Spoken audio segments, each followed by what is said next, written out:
Military Romance, Her Soldier Boy, written by Kathleen Hope, narrated by Theresa Stevens. Table of Contents. Chapter 1, The Stranger. Chapter 2, Trust Me. Chapter 3, The Real You. Chapter 4, War is Hell. Chapter 5, Donovan. Chapter 6, December 3rd. Chapter 7, My Soldier Boy. Chapter 1, The Stranger.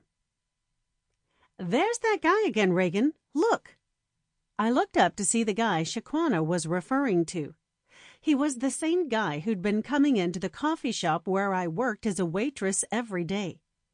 I didn't think anything of it. He was probably new in town or just passing through. He shuffled in and sat down in a booth near the window.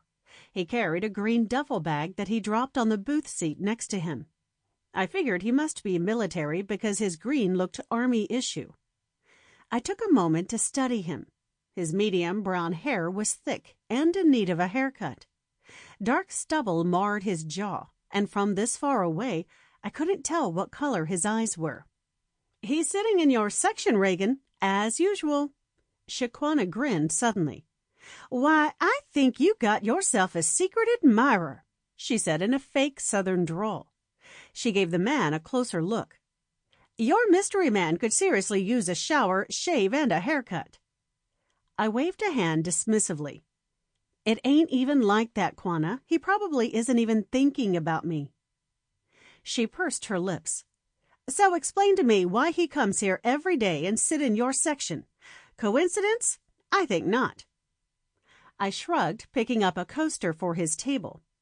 "He's probably a drifter, just passing through." "Well, go get him, girl," adding a growl like a female tiger. I grinned at her, sneaking another look at the stranger. "Might be interesting, though.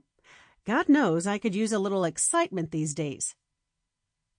I slowly approached the table where the man sat staring at his folded hands. He had large hands with long, slim fingers. The collar of his jacket was turned up, hiding his face from my view. Shaquanna said that he was average-looking, handsome even. But then her idea of handsome wasn't the same as mine.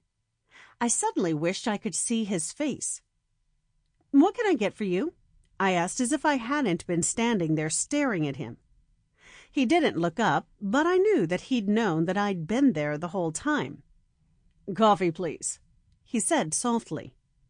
Something in the tone of his baritone voice made my heart catch a little in my chest. He seemed sad, lonely. Or maybe all that talk Shaquanna was doing about him being my secret admirer was making me see things that weren't there.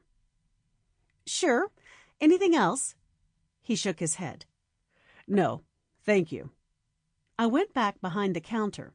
As I poured his coffee, Shaquanna came up beside me. "So, what does he look like?" I shrugged. "I don't know. I really didn't get to see his face. He has a really nice voice, though." "But you were right there," Quanna said. She glanced over at the man. "How could you not see him?" I wiped the side of the cup. "Well, he didn't exactly look at me either." "He's weird, if you ask me." This came from Flo, the older waitress I worked with. She was your typical career waitress with her teased blonde hair swept up into a bun, too much makeup, and forever popping her gum. She'd been working here at the coffee shop since it opened, and all the customers loved her. I even remember coming here with my parents as a kid and seeing Flo. She was ancient but sweet.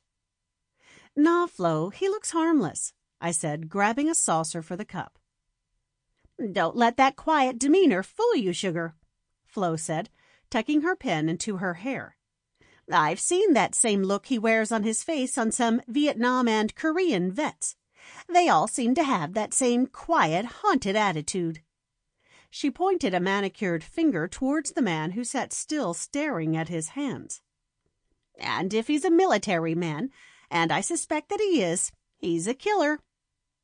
I couldn't believe that about the man.